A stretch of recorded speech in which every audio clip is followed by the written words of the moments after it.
रखा, अपने मन की बात यहाँ कही।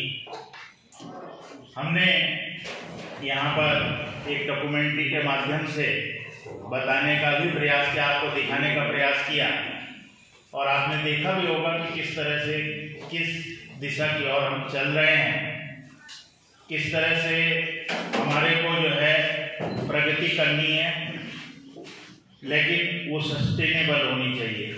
और वो सस्टेनेबल कब होगी? हम विज्ञान का प्रयोग कर रहे हैं। वो जब सस्टेनेबल तब होगी जब हम अपने पर्यावरण को संरक्षित कर पाने में, उसको पूरी तरह से संरक्षित करने के प्रयास को लेकर के हम अपना विकास करेंगे, तब वो सस्टेनेबल डेवलपमेंट होगा। तब हम उसको सस्टेनेबल डेवलपमेंट की श्रेणी में रखेंगे। मैं, जैसा कि आपको मालूम ही है कि मैं कॉमर्स सब्जेक्ट से हूँ, वाणिज्य से हूँ, तो हमारा तो उद्देश्य होता है कि अधिक का अधिक लाभ को कमाया जाए।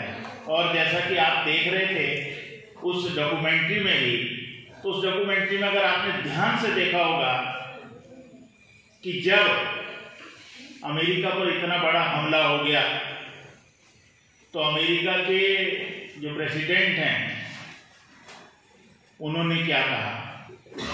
उन्होंने अपनी बात को कहा कि हमारे को जो प्रोडक्ट्स हैं उनको अधिकाधिक खरीदना है। यानी कि उन्होंने उपभोक्तावादी जो कंज्यूमरिज्म की बात हम करते हैं उसको संरक्षित किया। क्यों किया? कभी सोचा आपने? इस बात को थोड़ा ध्यान से सोचिए। उन्होंने कहा कि हमारा जो देश है, जो अमेरिका है, वो पर्यावरण से संरक्षित रहे। पहली बात। क्यों? क्योंकि जब हम पर्यावरण से संबंधित, हमारे जो मिनरल्स हैं हम उनको नहीं छेड़ेंगे, अपने वनों को नहीं छेड़ेंगे, जो हमारा भूमिगत जल है उनका उतना अधिक उपयोग नहीं करेंगे, तो क्या रहेंगे? वो संरक्षित रहेंगे। तो वो अपने को क्या करना चाह रहे हैं? बचाना चाह रहे हैं। और वो कहाँ से चाह रहे हैं? वो चाह रहे हैं कि ये जो प्रोडक्ट्स आए वो उनके देश से ना हो, दूसरे देश से। आप देख रहे होंगे कि वो एक रेडियो की कीमत की बात कर रहे थे, तो $4.99 कीमत की बात कही गई, और ये बताया भी गया कि उतनी कीमत में तो वो बन ही नहीं सकता। लेकिन वो कहाँ से करा?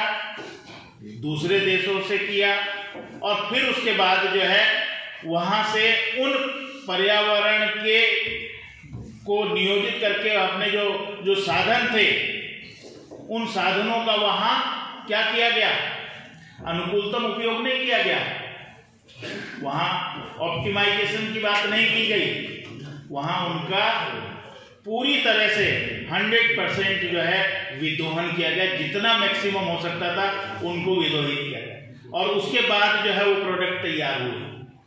अब समस्या क्या है कि प्रोडक्ट, आपने देखा होगा कि मैं आपको बताना चाहूँगा कि आप कोई भी प्रोडक्ट बाजार में खरीदते हैं, उसमें एक गारंटी की बात आती है, और वो गारंटी कही जाती है कि उसकी 1 साल की गारंटी है, 2 साल की गारंटी है। ठीक है, इतनी बात होती है ना। आपने कभी ध्यान से सोचा होगा कि गारंटी पीरियड खत्म होने के 2 दिन बाद ही प्रोडक्ट खराब हो जाता है। आखिर ऐसा क्यों? उसमें आप देख रहे थे कि एक चिप चेंज होनी होती है, लेकिन उस चिप का साइज और वो सब चेंज कर दिया जाता है। क्यों? क्योंकि उसी प्रोडक्ट में वो दोबारा जो है चिप का प्रयोग नहीं हो, इसलिए। तो ये संस्कृति है, ये अर्थवादी संस्कृति है, लेकिन हमारे को इसको बदलना होगा। हम वसुधैव कुटुंबकम की बात करते हैं, और आज अगर हम बात करें कि जो global science for global wellbeing की बात करते हैं, वो वसुधैव कुटुंबकम से हमारे लिए जागृत करता है, हमारी बात को पूरे संसार में पहुंचाता है। ये भारत की सोच है कि वसुधैव कुटुंबकम की बात हम करते हैं। जो आज हमारा जो है इस वर्ष का जो है लोगो जो दिया गया है, वो वसुधैव कुटुंबकम को जो है पूर्णतया सिद्ध करता है। आप देखते होंगे कि कोई चीज है, पुरानी चीजें हैं, तो हमारे बुजुर्ग जो है पुरानी चीजों को फेंकने नहीं देते हैं, उनको संभाल करके रखते हैं। क्यों? क्योंकि उनका हम पुनः उपयोग कर सकें, और इसी को हमारे भारतवर्ष में कहा जाता है जुगाड़। और हम बहुत अच्छी तरह से उन प्रोडक्ट को इस जुगाड़ के माध्यम से पुनः यूज करते हैं और अपने पर्यावरण को संरक्षित करने का उपाय करते हैं। कहीं ना कहीं हम उनको संरक्षित कर रहे होते हैं। ये बात